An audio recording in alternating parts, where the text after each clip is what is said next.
감성경제방송 돈다방 미쓰리 5월 10일 화요일 방송 시작하겠습니다. 화요일 대한민국 코스피 시장은요, 2600선을 과감히 깼습니다. 대부분의 전문가들이 추가 하락을 예상하고 있고요. 그로 인해서 많은 투자자분들이 힘들어하고 있습니다. 자, 미쓰리가 4월 달에 여러분 5월 달은요, 4월 달보다 증시가 어려울 겁니다. 그리고 2600선도 깨질 겁니다라고 말씀을 드렸습니다. 대신에 미쓰리가 생각하고 있는 시황 중에 6월 달 증시는 5월 달보다 좀 좋을 것 같으니까 증시 격언인 sell in May가 아니라 buy in May를 하는 것도 괜찮을 거다. 물론 방망이는 짧게 잡아야 된다. 이런 이야기를 해드렸죠. 자, 오늘 돈다방 미쓰리에서는요, 과연 주식시장이 이대로 무너지는 것인가? 주식시장의 심폐소생술은 무엇인가? 이 부분에 대해서 한번 고민을 해보도록 하겠습니다. 자, 우선 그 전에 5월 9일 뉴욕 증시 마감 현황을 체크를 할 텐데요. 월요일 뉴욕 증시는 크게 하락했습니다. 다우지수가 1.99, 나스닥이 4.29, S&P 500이 3.20% 하락했습니다. 뉴욕 증시가 하락한 이유는 이래요. 인플레이션과 경기 둔화 우려 때문에 하락했다. 이 얘기는 지금에 와서야 전문가들은 스태그플레이션을 인정하고 있다는 겁니다. 제가 앞에서 여러분 전문가들은 얘기하지 않지만 스태그플레이션이 우려되지만 스태그플레이션이 오지 않을 거예요 라고 얘기하고 있지만 미쓰리가 생각했을 때 지금은 어떤 시대다? 스태그플레이션이 맞다라는 얘기를 했죠.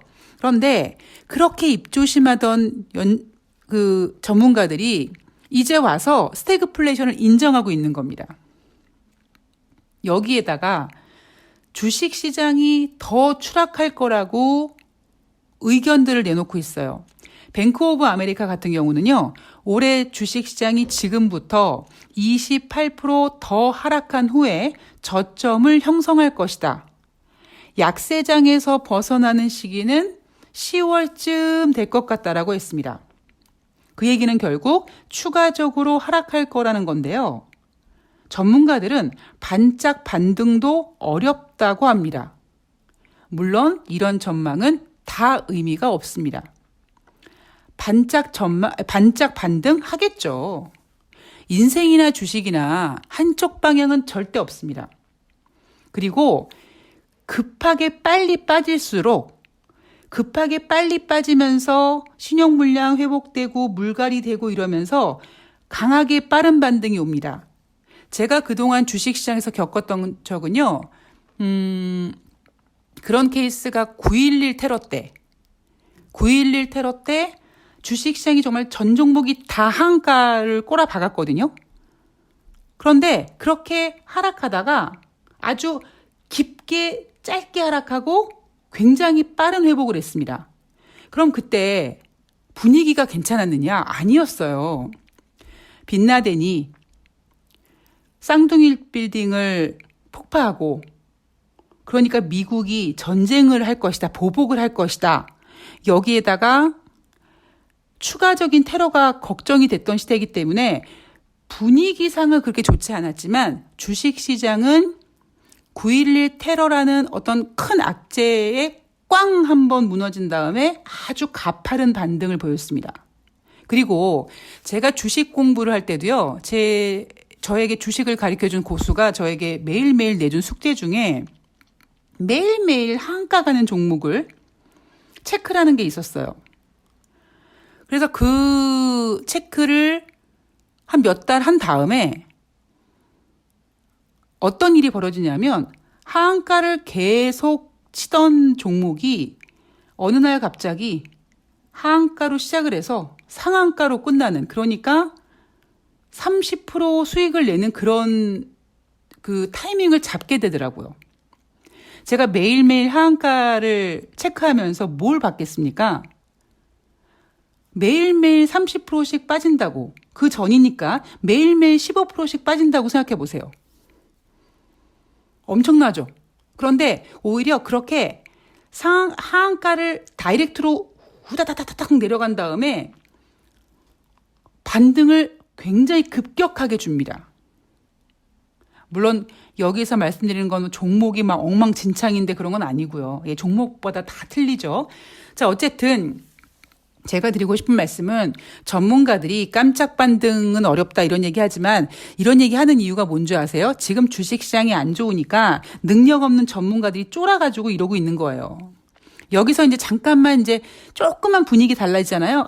그럼 이제 바닥을 찍었다고 얘기하는 둥, 뭐, 반등이 좀 이어질 거라고 이런 그 막 소리를 예, 막 지르고 다닐 겁니다.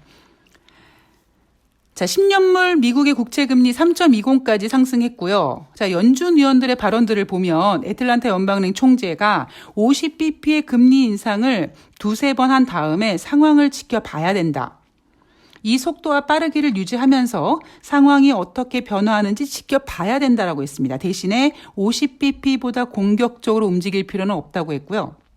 미니애폴리스 연방은행 총재는 인플레이션이 애초 생각했던 것보다 지속적이고 해결에 오랜 시간이 소요되고 있지만 결국에는 완화될 거라고 합니다. 자, 여러분 연준 위원들의 발언에서 조금 미묘한 차이를 지금 빨리 캐치하셔야 돼요. 자, 우리가 잠시 타임머신을 타고 과거로 좀 돌아가 보도록 하겠습니다. 자, 제가 3월 달 FOMC에서 25bp를 인상한 다음에 뉴욕 증시가 괜찮았어요. 참 아이러니했죠. 왜냐하면 3월 달에 연준이 25bp 금리 인상을 하면서 5월 달에 금리 인상을 하겠다고 선언을 했거든요. 금리 인상은 주식시장의 악재임에도 불구하고 뉴욕 증시는 실적 시즌이다. 미국 경제 견고하다. 이런 이야기로 상승을 유지했습니다. 제가 뭐라고 했냐면 미국 주식시장이 저렇게 금리 인상이라는 우려를 이겨내고 상승하는 이유가 5월달 FOMC가 오랫동안 길게 남았다. 여유 있게 남았기 때문이다.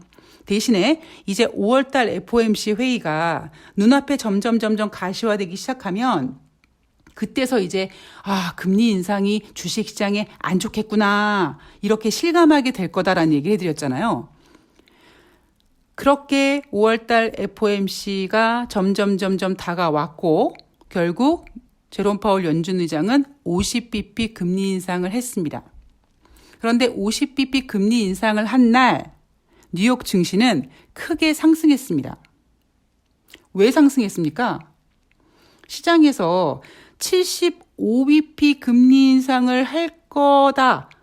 이런 우려감이 있었는데 제롬 파월 연준 의장이 50bp만 인상하고 75bp 필요 없다라고 선을 그어줬고요. 그리고 우리가 뭔가 겪어야 될 숙제를 해버린 듯한 느낌. 일명 그거를 주식시장에서는 불확실성 해소라고 하는데 금리 이제 결과가 나왔어 이제. 이런 어떠한 그 안도감? 뭔가 개운함? 이런 것 때문에 주식이 상승했습니다. 그런데 하룻밤 자고 일어나니까 이거 실화냐? 가만히 있어봐. 이거 금리 인상은 주식시장이 안 좋잖아. 그리고 50bp 금리 인상은 지금 20년 만에 처음인데 이게 지금 좋을 수가 있겠어? 이렇게 정신 차리고 그때부터 미국 시장이 지금 본격적으로 빠지기 시작하는 거죠. 제가 최근 들어 여러분들께 뭐라고 말씀드렸냐면 지금 주식시장이 언제와 같다고요? 2015년 12월부터 2016년 1월달 증시 분위기와 흡사하다고 했습니다. 과연 그때 어떻게 됐는데 2015년 미국이 오랜만에 금리 인상을 25bp 합니다. 그리고 우리 미국은 이제 경기가 회복이 돼서 2016년 4번의 금리 인상을 해야 될 것 같아 라고 발표를 합니다. 그리고는요, 미국 증시 굉장히 괜찮게 움직였어요. 그때 괜찮게 움직였던 이유는 뭐냐면, 이제 드디어 미국이 금리를 인상할 정도로 자신감을 갖게 될 정도로 괜찮았구나, 이렇게 해석을 했거든요. 그런데 2016년 1월 달 주식시장이 열리자마자 중국 증시가 개박살 났고요. 잘 버텨내던 미국도 결국 무너졌습니다. 그래서 2016년 4번의 금리 인상은커녕 겨우 12월 달에 한 번 했죠. 자, 그러면 제가 지금 여러분 이런 이야기를 요즘 최근 방송에서 자주 해드리잖아요. 쟤는 저렇게 이야기할 건데기가 없나? 왜 자꾸 저 얘기를 계속할까? 이렇게 생각하시는 분도 계실 거예요. 근데 제가 요즘에 정말 점쟁이 빤스를 훔쳐입고 미친 듯이 시황을 맞추고 있지 않습니까? 제가 왜 그러냐 하면 이 과거 데이터들을요 계속 곱씹는 거예요. 우리가 인간이 살아가면서 역사가 굉장히 중요하지 않습니까? 역사는 되풀이되고 대신에 그 역사를 알아야지만 똑같이 반복되는 역사 속에서 덜 피해보고 덜 손해보고 잘 이겨낼 수 있기 위한 지혜를 얻으려고 하는 거잖아요. 주식시장도 똑같다라는 거예요. 제가 여러분들한테 최근에 여러분 지금 상황은요 2019년 4월 달과 흡사하고요 지금 같은 상황은요 2016년 초와 똑같고요 이렇게 얘기해드린 이유가 뭐냐면 그 다음에 어떻게 됐는지 그거를 한번 생각해 보시면 지금 주식시장이 그렇게 공포스럽게 느껴지지 않을 것이며 지금 시장이 오히려 매수 기회라고 생각을 하실 겁니다. 물론 그렇다고 제가 지금 여러분 주식 사세요 이 얘기를 하는 게 아니에요. 아직 우리가 이겨내야 될 악재들은 여러 개 있습니다. 예. 제가 많습니다라고는 차마 얘기를 못 하겠고요. 여러 개 있습니다. 대신에 제가 이렇게 얘기를 해드릴 수 있는 이유는 이 전문가들이요. 보세요. 주식시장 좋을 때는 더 간다고 그냥 난리 지랄 연병 막 3,700 외치고 막 그러다가 지금 이제 드디어 2,600선 깨지고 막 이러니까 더 빠질 거라는 둥 좀만 있어 보세요. 아마 이제 2,200 얘기 나올 겁니다. 제가 지난번에 삼성전자 66,000원 이야기할 때 아마 여러분 삼성전자 66,000원에 사신 분들 66,000원 내가 비싸게 주고 샀구나라고 생각할 때가 오실 거라고 했잖아요. 그때가 언제였습니까? 4월 초였어요. 4월 초에 삼성전자가 잠정 실적을 발표했는데 실적이 굉장히 좋았음에도 불구하고 주식시장이 안 좋았습니다. 그런데 전문가들이 분명히 아니 삼성전자 실적이 좋은데 왜 이렇게 삼성전자 못 가는 거야? 그리고 앞으로 좋을 거야? 괜찮을 거야? 이렇게 얘기하면서 다른 종목에 물린 개인 투자자들이 삼성전자 가격이 싸 보이고 믿음직스럽고 더 갈 것 같은 생각에 아마 66,000원, 67,000원대 많이 사셨을 겁니다. 근데 결국 얼마입니까 지금? 65,000원대까지 내려왔어요. 저는 글쎄요 앞으로 어떤 악재가 삼성전자의 앞자리를 5로 바꿔줄지 모르겠습니다만 삼성전자 앞자리가 저는 5로 바뀌는 날이 올 거라고 생각을 합니다. 그만큼 지금 분위기는 좋지는 않습니다. 근데 분위기가 좋지 않다고 여러분 계속 손 놓고 있을 수는 없잖아요. 흐름을 잘 타면 됩니다. 내가 어떤 종목을 갖고 있는데 살아있어요. 살아있던 건 뭐냐면 올라갔다 내려갔다 올라갔다 내려갔다 그럼 그 흐름을 잘 타면 돈을 벌 수 있지 않습니까? 그런데 올라갔는데 내가 못 팔았어. 다시 빠졌어. 아이고 그때 팔았어야 되는데 속상해 하잖아요. 그런데 흐름을 잘 타면 지난번에 올라갔을 때는 못 팔았지만 내가 다음에 올라올 때는 팔아야겠다. 이렇게 생각할 수 있습니다. 거기에 필요한 지혜가 뭐냐면 바로 시황과 그리고 어떤 흐름이죠. 시황이 그렇게 중요합니다, 여러분. 시황을 이기는 종목은 없습니다. 자, 제가 이번 주에 뭐라고 전망을 해드렸냐면 이번 주는 시장이 좀 안정이 될 것 같다라는 말씀해드렸잖아요. 야, 이씨 주 초반에 지금 이렇게 2,600을 깼는데 이게 뭐가 좋아 이렇게 투덜거리실 수 있는데요. 왜요? 장 초반에 2,600 깨고 점점 갈수록 자리 잡아서 2,600 회복하면 되는 거지. 그게 안정적인 거지. 그렇지 않습니까? 그러면 과연 주 후반에 시장을 안정시킬 수 있는 요인이 뭘까요, 여러분? 제가 아까 여러분 연준 위원들의 발언이 조금 미묘하게 바뀌었다라는 걸 느끼지 않으십니까? 이런 얘기 했잖아요. 물론 애틀란타 연방은행 총재는 50bp 금리 인상을 두세 번 한 후의 상황을 봐야 된다고 했습니다. 이 멘트 바뀔 거예요. 지금 연준 위원들의 그 발언 중에 자꾸 시장이 어떻게 변하는지 지켜봐야 된다라는 이야기가 계속 나옵니다. 이 얘기가 뭐예요, 여러분? 연준 의원들은 연준의 금리 인상으로 주식시장이 하락하니까 지금 떨고 있는 거예요. 그래서 자기들의 머릿속에는 그래, 5월 달에 50bp 금리 인상하고 6월 달에 50bp 또 하고 7월 달에 또 하고 50bp씩 금리 인상을 3번 왕창 앞당겨서 한 다음에 이제 인플레이션 잡힐 거고 후반기에 좋아질 거다. 이건 뭐예요, 여러분? 그들의 그냥 야무진 꿈이에요. 이룰 수 없는 야무진 꿈이에요. 그들이 이렇게 지금 1년 동안의 FOMC 일정 동안에 50bp 금리 인상을 이렇게 앞으로 땡기려고 하는 이유가 뭡니까? 2020년에 코로나가 터졌을 때 3월 달에 연준이 3월 15일 FOMC 회의를 앞두고 3월 3일 전격 0.5% 금리를 인하했고요. 3일 뒤에 또 1%를 전격 인하합니다. 코로나19 때문에. 그때 우리가 겪지 못했던 어떤 그 질병이 전 세계적으로 퍼지고 미국을 셧다운 시키니까 미국이 굉장히 짧은 시간에 1.5%의 금리를 인하하면서 제로 금리로 간 거거든요.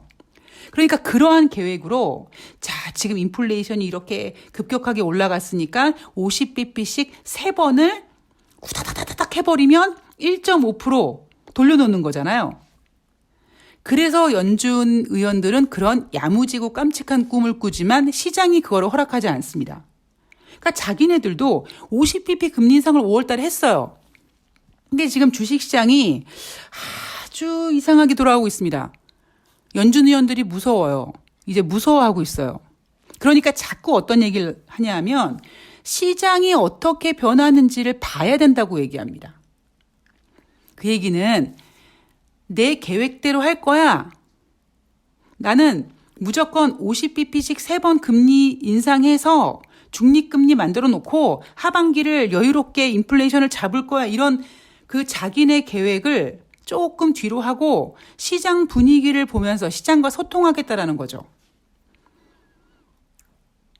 이 이야기는요. 주식시장이 이렇게 하락하면 하락할수록 제가 그랬죠? 여러분 6월 달에 50bp 금리 인상이요? 25bp 금리 인상으로 끝날 수도 있고요. 잘하면 동결될 수 있어요. 그러면 6월 FOMC 회의가 여러분 6월 26일, 6월 27일, 6월 하반기에 있습니다. 여러분 주식시장에서 금리 인상을 75bp 하는 것보다는 50bp 인상하는 게 낫고 50bp 인상하는 것보다는 25bp가 낫고 25bp보단 제로가 낫죠. 이렇게 주식시장이 빠지는데 6월 달에 그깟 연준 의원들이 50bp 금리 인상을 할 수 있을 거라고 생각하십니까? 어린 반푼아치도 없어요. 그러니까 지금 너무 주식시장이 뉴욕 증시도 그렇고 우리나라 주식시장도 이렇게 2600을 깰 거라고 생각을 못하다 보니까 여러분 이번 주에 국내 증권사들 증시 전망 코스피 예상 밴드가 얼마였습니까? 2650이었어요. 2630이었어요. 설마 2600 깨지겠어 했죠. 월요일날 대한민국 주식시장은 2600을 지키려고 겁나 노력했습니다. 제가 그 얘기도 해드렸어요. 2600선이 깨지지 않도록 막 노력할 겁니다. 그런데 깨질 거라고 얘기했잖아요.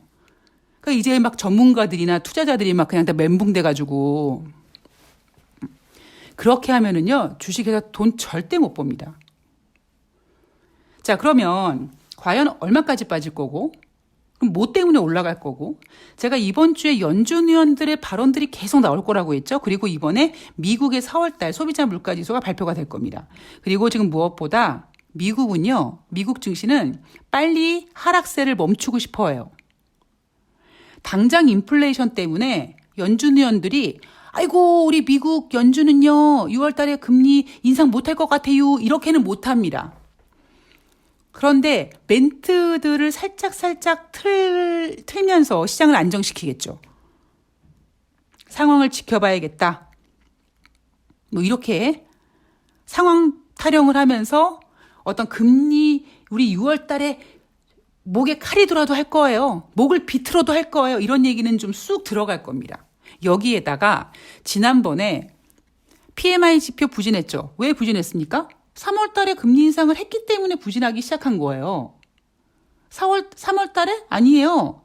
1월 달에 금리를 동결했지만 3월 달에 금리 인상을 할 거라고 선전포고를 했고 그 심리가 시장에 반영이 돼서 경제가 꺾이기 시작한 겁니다. 그럼 그러한 어떤 경제 꺾임이 이제는 소비자 물가지수도 꺾어놓을 가능성이 커요. 즉 제가 꼭 하고 싶은 얘기는 인플레이션을 금리 인상으로 잡는 시대는 끝났어요. 이제 인플레이션은 뭘로 잡습니까? 주식시장 하락으로 잡아요. 2019년도 여러분 10년물 금리가 뭐 3% 간다 해서 주식시장 막 빠지고 난리였었거든요.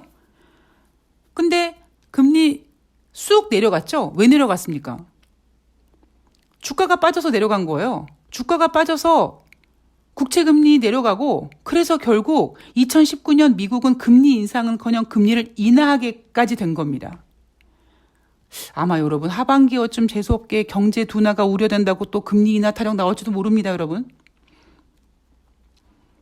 지금 경제학론 같은 경우도요, 트렌드가 바뀌고 있고요. 지금 일반 투자자들이 알고 있는 인플레이션은 금리 인상으로 잡는다, 이게 먹히지가 않는단 말이에요.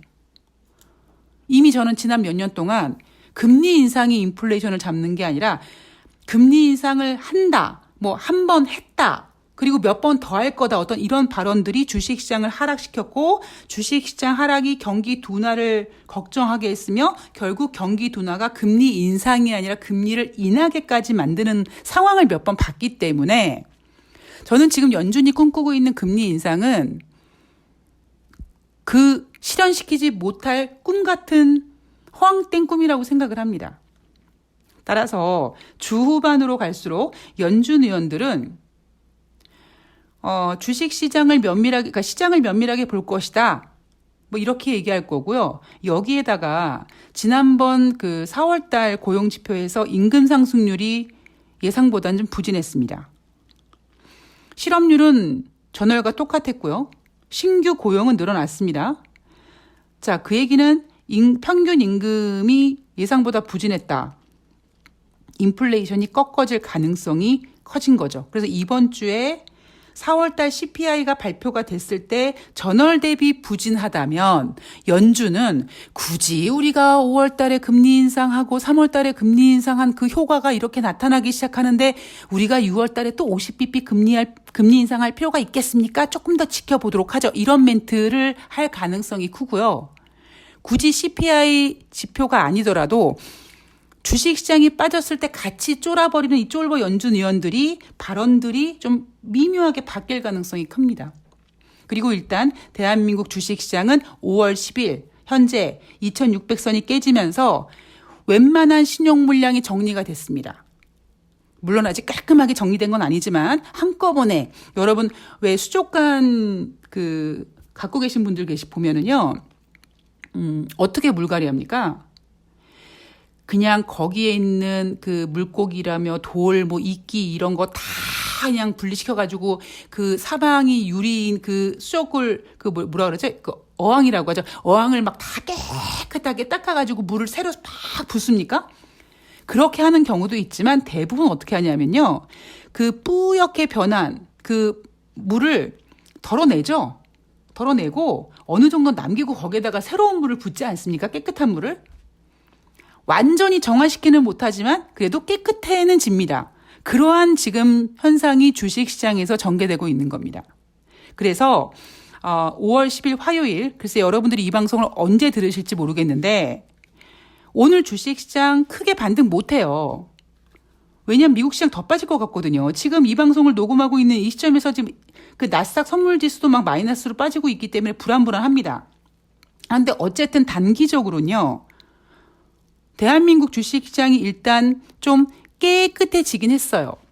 그래서 설령 이 시점에서 뭐 수요일 조금 더 빠진다 뭐 이래도 어느 정도의 저점은 형성이 됐습니다.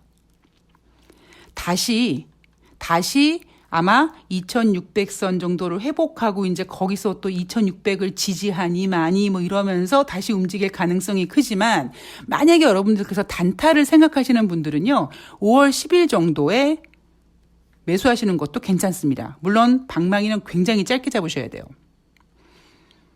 아직 악재는 많이 남았습니다. 자, 그리고 여러분 죄송하지만 전문가들 얘기 듣지 마세요. 그러니까 정말 실력 있는 전문가 말만 들으세요. 물론 그런 전문가들도 100% 맞히지는 못하지만 이렇게 들어보시고 주식시장 좋으면 더 갈 거라고 얘기하고 주식시장 빠지면 더 빠질 거라고 얘기하고 야이씨 그런 얘기 나도 하겠다 야이씨 이렇게 생각해버리고 그런 분들의 얘기는 듣지 마십시오. 정말 의미 없습니다. 자, 오늘 어렵지만 힘내시고요. 이미 돈다방 미쓰리는 이런 식의 예언을 해드렸기 때문에 잘 이겨내시고 예, 아, 나 미쓰리 그래도 좀 힘들어 어려운 것 같아 두려운 것 같아 그러면은 그냥 갖고 계세요 현금을. 근데 그래? 한번 들어가 볼까? 뭐 사가지고 조금 더 빠지면 뭐 그러려니 하지 뭐. 어차피 가격대가 어느 정도 내려왔는데 하시는 분들은 방망이를 짧게 잡고 들어가셔도 괜찮은 타이밍입니다. 자, 오늘 돈다방 미쓰리는 여기까지 하겠습니다. 저는 내일 방송에서 뵙도록 하겠습니다. 고맙습니다.